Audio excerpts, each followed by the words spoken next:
Aujourd'hui, c'est un jour très particulier pour moi, personnellement, un jour très particulier. Et je vous le dirai tout à l'heure pourquoi. Et je profiterai pour saluer quelques amis à qui je rendrai hommage dans ce direct.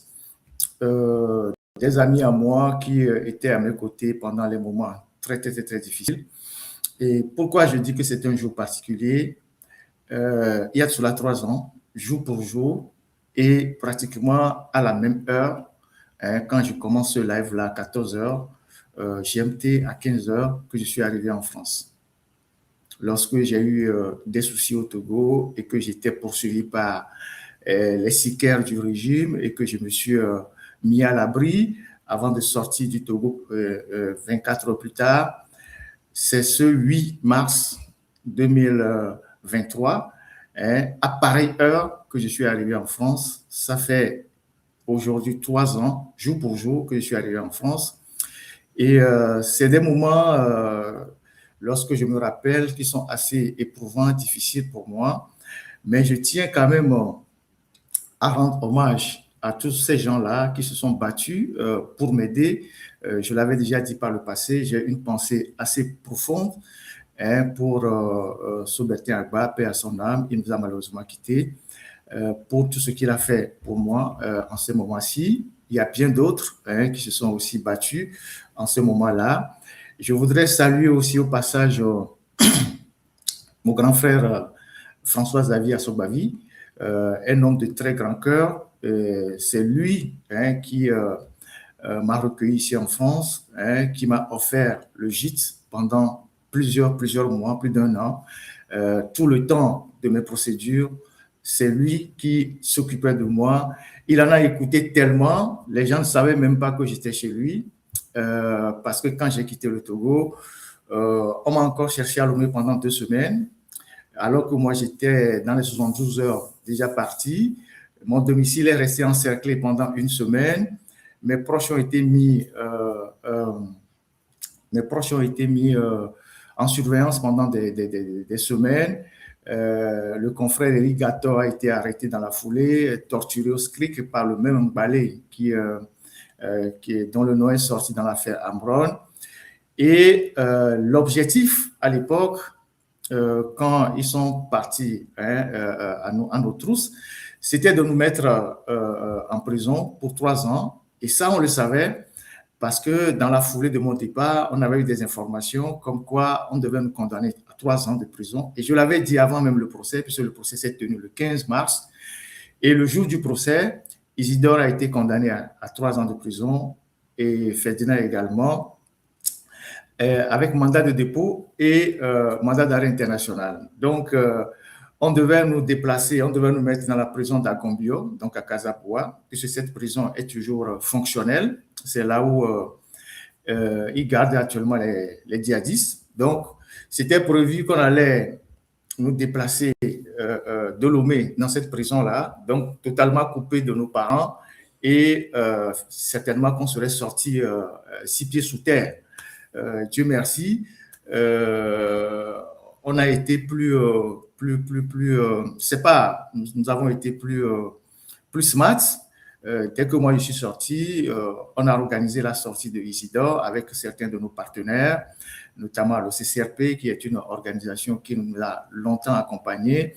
C'est l'une des organisations qui nous a, pour la première fois, fait former à la filature. Je pense que je vous avais dit ça.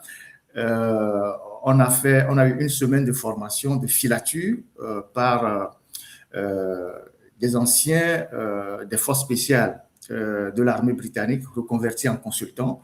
Donc, on a fait 1 semaine de formation en filature. Il y avait Isidore et moi à Abidjan.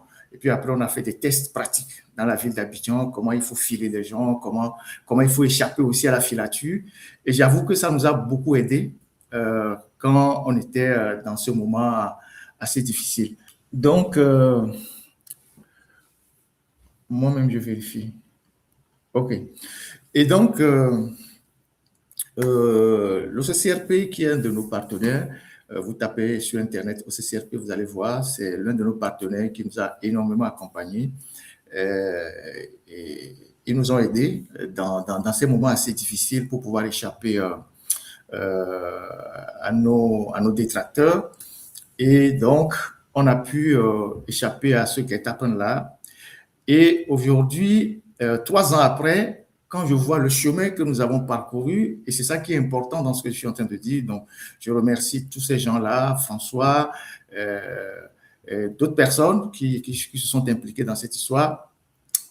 Et quand 3 ans après, je revois le chemin qu'on a parcouru, je me dis et ça c'est notre particularité au niveau de l'alternative, on a appris à être résilient.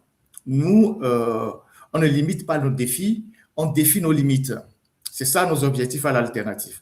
On ne limite pas nos défis, on défie nos limites. Nous nous sommes mis en tête ce qui est impossible, nous, on va le faire. Et c'est ce qu'on fait toujours. Il n'y a pas d'obstacle sur notre chemin. Tout obstacle, pour nous, est une opportunité pour rebondir. Tout obstacle qu'on glisse sur notre passage est une opportunité pour rebondir. C'est pour ça que on ne se plaint jamais, on n'est jamais dans des petites histoires, on est focus et à chaque fois, on essaye d'aller encore plus loin que ce que nous faisons aujourd'hui. Et j'avoue que j'ai une équipe très formidable, des collaborateurs très formidables. On constitue pratiquement une famille, on se tient les coudes et on travaille ensemble pour atteindre nos objectifs. Et donc, je salue au passage Isidore, qui a fait aussi un travail formidable. Et depuis 3 ans, on a remonté notre journal, on a relancé notre site Internet, qui est aujourd'hui le site le plus lu aujourd'hui au Togo pratiquement. Chaque semaine, il y a plein d'articles qui sont publiés sur ce site Internet. On fait des lives chaque dimanche. Notre audience a décuplé dans le pays. Notre voix est de plus en plus entendue dans le pays, plus que quand on était encore au pays. Et je peux assurer que c'est une grâce pour nous parce que ceux qui ont voulu nous faire taire ne se sont pas imaginés qu'en quittant le Togo, on aurait pu continuer aujourd'hui à faire ce travail que nous faisons déjà et à être aujourd'hui plus écoutés qu'hier.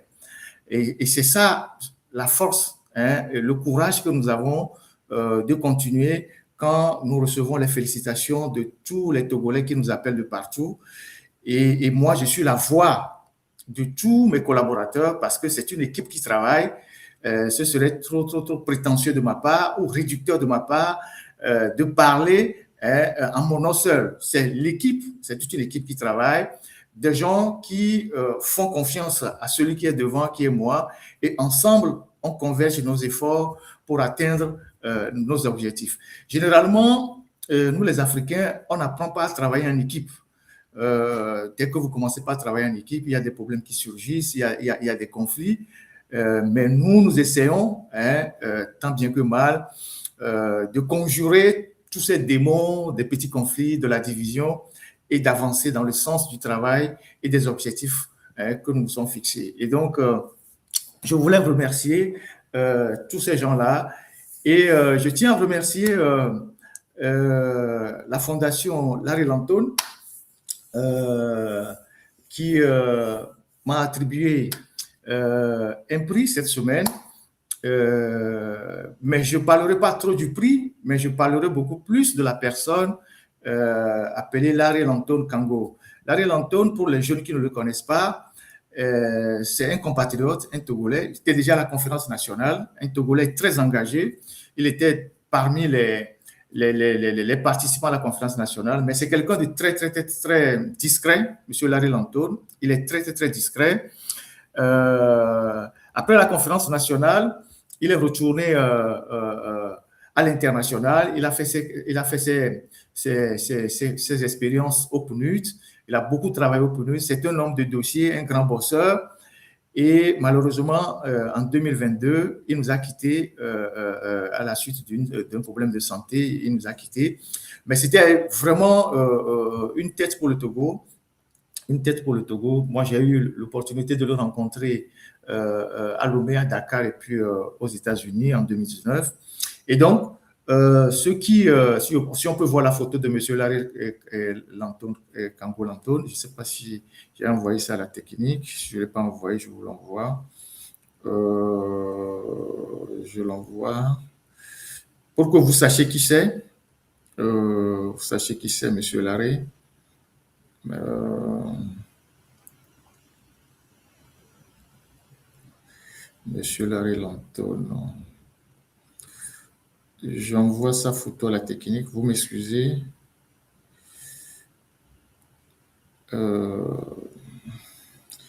C'est un très grand bosseur, hein, un compatriote, très discret, grand bosseur, un homme de dossier.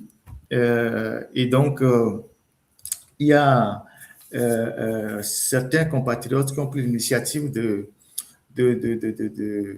perpétuer son œuvre, hein, de perpétuer sa mémoire. Donc, qui ont créé une fondation et chaque année, ils vont donner un prix à tout Togolais, hein, qui se distingue par son engagement pour la cause de notre pays. Et ce prix porte le nom de M. Larrey Lanto Kango. Et c'est ce prix-là que la Fondation a jugé de m'attribuer cette semaine avec une enveloppe de 5 000 $. Et donc, je tiens à remercier ces compatriotes, les responsables de cette fondation qui ont eu, je ne sais pas, qui ont pensé à ma modeste personne. Et je prendrai la moitié des 5 000 $ pour aider les gens que j'aide déjà, les démunis, parce que j'aide beaucoup de gens au pays. Je n'ai pas l'habitude de le dire, mais j'aide beaucoup les gens au pays. Donc, je vais donner la moitié à ceux qui sont dans des soucis au pays, qui ont des petits problèmes de santé, des petits problèmes de santé. Généralement, il y a des gens qui demandent des petits soutiens. Donc, sur les 5 000 $, je donnerai 2 500 $ à ces gens-là, que j'aide souvent.